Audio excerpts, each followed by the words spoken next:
신앙 고백하심으로 12월 13일 월요일 새벽 기도를 하나님께 올려드리겠습니다. 전능하사 천지를 만드신 하나님 아버지를 내가 믿사오며 그 외아들 우리 주 예수 그리스도를 믿사오니 이는 성령으로 잉태하사 동정녀 마리아에게 나시고 본디오 빌라도에게 고난을 받으사 십자가에 못 박혀 죽으시고 장사한 지 사흘 만에 죽은 자 가운데서 다시 살아나시며 하늘에 오르사 전능하신 하나님 우편에 앉아 계시다가 저리로서 산자와 죽은 자를 심판하러 오시리라. 성령을 믿사오며 거룩한 공예와 성도가 서로 교통하는 것과 죄를 사하여 주시는 것과 몸이 다시 사는 것과 영원히 사는 것을 믿사옵나이다. 아멘. 찬송가 292장 주 없이 살 수 없네 찬양하겠습니다. 찬송가 292장 주 없이 살 수 없네 죄인의 구주여 그 귀한 보배 피로 날 구속하소서. 내 구주의 사랑으로 흘리신 보혈이 내 소망 나의 위로 내 영광 됩니다. 찬양하겠습니다.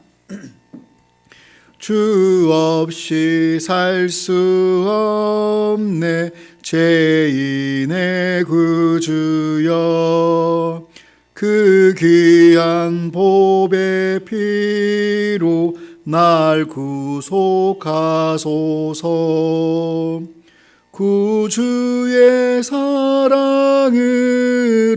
흘리신 보혈이 내 소망 나의 위로 내 영광 됩니다. 주 없이 살 수 없네 나 혼자 못 서리. 힘없고 부족하며 지혜도 없도다. 내 주는 사의 생명 또 나의 힘이라. 주님을 의지하여 지혜를 얻으리. 주 없이 살 수 없네 내 주는 아신다. 내 영의 깊은 간구 마음의 소원은 주밖에 나의 마음 네 알아주리요. 내 마음 위로하사 평온케 하시네. 주 없이 살 수 없네 세월이 흐르고 이 깊은 고독 속에 내 생명 끝나도 사나운 풍랑일 때 날 지켜주시니 내 곁에 계신 주님 늘 힘이 됩니다. 아멘. 오늘 함께 보실 말씀은 신약성경 사도행전 6장 말씀입니다. 사도행전 6장 1절부터 7절까지 말씀 보겠습니다. 신약성경 196페이지 정도에 나와 있습니다. 사도행전 6장 1절부터 7절까지 말씀 보도록 하겠습니다. 그때 제자가 더 많아졌는데 헬라파 유대인들이 자기의 가부들이 매일의 구제에 빠짐으로 히브리파 사람을 원망하니 12사도가 모든 제자를 불러 이르되 우리가 하나님의 말씀을 제쳐놓고 접대를 일삼는 것이 마땅하지 아니하니 형제들아 너희 가운데서 성령과 지혜가 충만하여 칭찬받는 사람 7을 택하라. 우리가 이 일을 그들에게 맡기고 우리는 오로지 기도하는 일과 말씀 사역에 힘쓰리라 하니 온 무리가 이 말을 기뻐하여 믿음과 성령이 충만한 사람 스데반과 또 빌립과 브로고로와 니가노르와 디몬과 바메나와 유대교에 입교했던 안디옥 사람 니골라를 택하여 사도들 앞에 세우니 사도들이 기도하고 그들에게 안수하니라. 하나님의 말씀이 점점 왕성하여 예루살렘에 있는 제자의 수가 더 심히 많아지고 허다한 제사장의 무리도 이 도에 복종하니라. 아멘. 지금은 한 해를 마무리하고 한 해를 시작하는 시기입니다. 이런 때에 성탄의 기쁨과 또 새해에 대한 설레임이 굉장히 많은 시기이죠.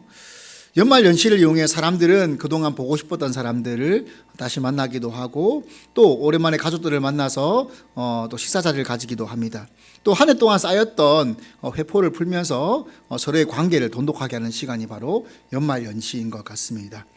그런데 최근 코로나 확진이 너무 많이 발생하면서 쉽지 않은 상황들이 이어지고 있습니다. 우리들 마음 가운데 내년을 향한 기대와 설렘도 있겠지만 내년에도 코로나가 끝나지 않으면 어떡하나라는 그런 염려와 같은 마음들이 또 우리 속에 있는 것 같습니다. 우리가 지금 참 힘든 시기를 보내고 있는 건 사실이지만 우리가 힘든 것과 또 오늘 우리 본문을 읽었던 초대교회 시대를 한번 비교한다면 어느 때가 더 힘든 때일까요? 초대교회뿐 아니라 지금 이 시대에도 박해받고 있는 기독교가 있는 그런 나라들을 생각하면 어떨까요? 우리가 힘든 건 사실 힘든 것도 아닐 것입니다. 우리가 코로나 때문에 여러 가지 어려움은 많이 있습니다. 예배를 온라인으로 드린다든지 혹은 마음껏 전도하지 못하고 교제하지 못하고 또 어떤 사역들을 하지 못하고 일상들이 많이 과거와 달라진 모습들이 있습니다. 하지만 적어도 지금 우리가 신앙생활하는 것은 이슬람 지역이나 혹은 북한 같은 곳에 비하면 얼마나 우리가 행복한 그렇게 신앙생활을 하는지 모르겠습니다. 적어도 우리가 예수님 믿는다고 감옥에 가거나 혹은 죽임당하지는 않기 때문입니다. 오늘 본문 가운데 초대교회 시대에 교회가 세워지면서 일어난 어떤 문제들에 대해서 기록하고 있습니다. 그리고 그 문제들을 헤쳐나가는 방법을 기록하고 있습니다. 어떤 문제입니까? 오늘 본문 1절에 보니까 이렇게 나와 있습니다. 그때 제자가 더 많아졌는데 헬라파 유대인들이 자기의 가부들이 매일의 구제에 빠짐으로 히브리파 사람을 원망하니, 이게 무슨 말이냐면 초대교회 때는 사람들이 서로 모여서 니꺼 내꺼 없이 이렇게 나누어 쓰고 먹고 또 매번 모일 때마다 성찬식을 하면서 함께 떡을 떼고 잔을 나누었습니다. 그렇게 서로 함께 한 가족인 것처럼 지냈는데 너무나 많은 사람들이 작은 시간 안에 모여들고 또 너무나 많은 지역의 사람들이 모이다 보니까 온전히 분배하거나 나누거나 또 구제를 돕는 일들이 일어나지 않은 것입니다. 그래서 유대인들은 유대인들인데 헬라 지역, 그러니까 그리스 지역에 있다가 유대로 돌아온 그런 헬라파 유대인들이 있었습니다. 근데 그 유대인들 가운데 과부들이 구제를 잘 받아야 되는데 그들이 구제를 받지 못하고 빠지는 일들이 생겼습니다. 그래서 그 지역에서 온 유대인들이 왜 우리 지역에서 온 헬라파 과부들만 너희들이 그렇게 무시하고 안 챙기냐, 왜 우리만 외면하냐, 그렇게 원망하게 된 것입니다. 초대교회가 얼마나 천국 같은 곳이었습니까? 그 천국 같은 곳이었는데 그곳에서 불평과 불만과 원망들이 생기기 시작한 것입니다. 행정적 문제이죠. 행정도 중요합니다.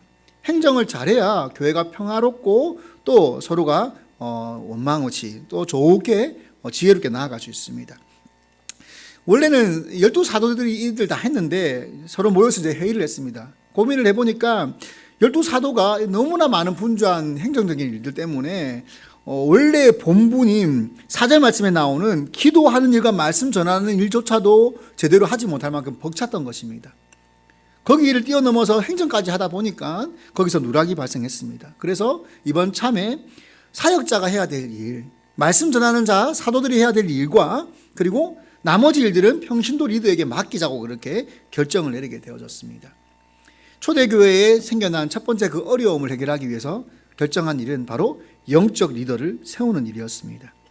오늘 본문 가운데 영적 리더를 세우는데 7명의 집사를 세우죠. 우리가 너무나 잘 아는 이름들이 있습니다. 스데반과 빌립, 그리고 그 외에 5명의 집사들이 있습니다.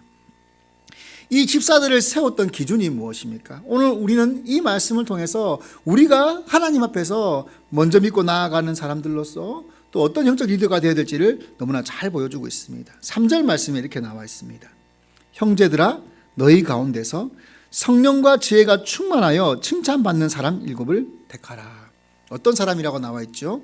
성령과 지혜가 충만한 사람. 성령과 지혜가 무엇입니까? 성령께서 하시는 일은 하나님의 말씀을 우리에게 깨닫게 하고 그 말씀대로 우리가 살아가게 돕는 것입니다.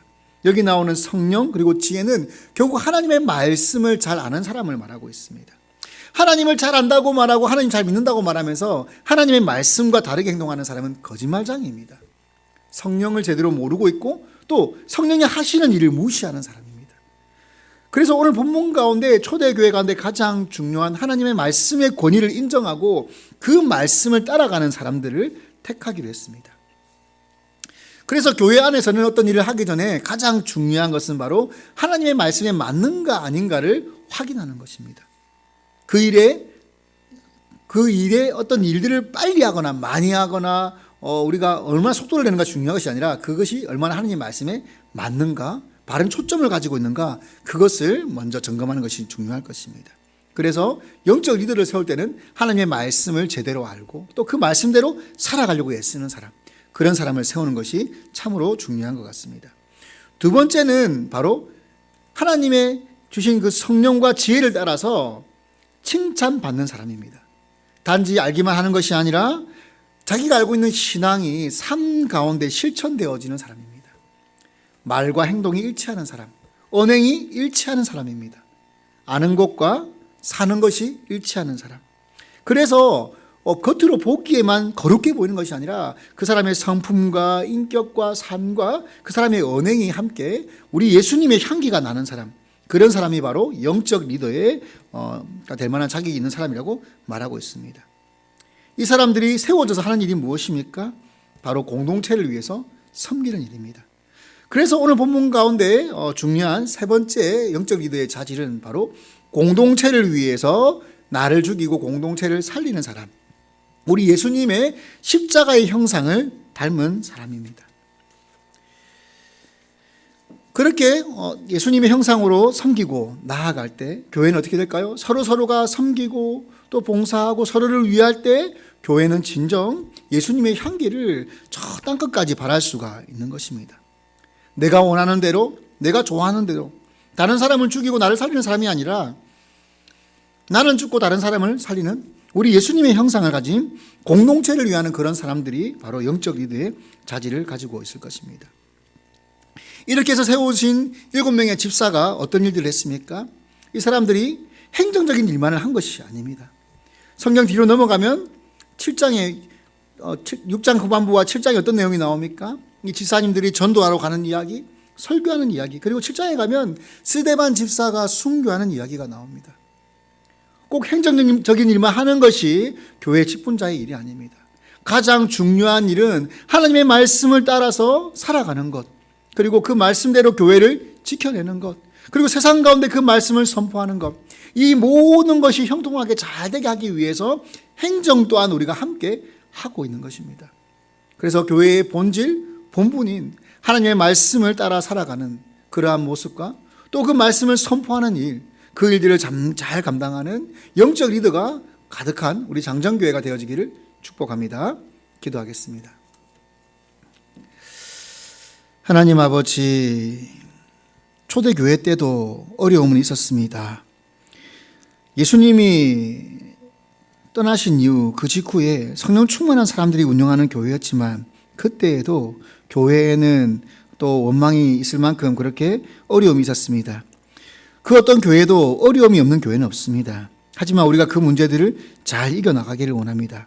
그 무엇보다 우리 안에 우리 예수님 닮은 영적 리더를 많이 세워내어서 교회를 잘 운영해 나가고 또 이 교회가 우리 하나님의 영광을 드러내고 아름다운 덕을 선포하여서 초대교회처럼 수많은 사람들에게 정말 하나님의 말씀을 전하고 많은 사람을 구원하는 그런 교회가 되어지도록, 그런 성도가 되어지도록 주님 역사하여 주시옵소서.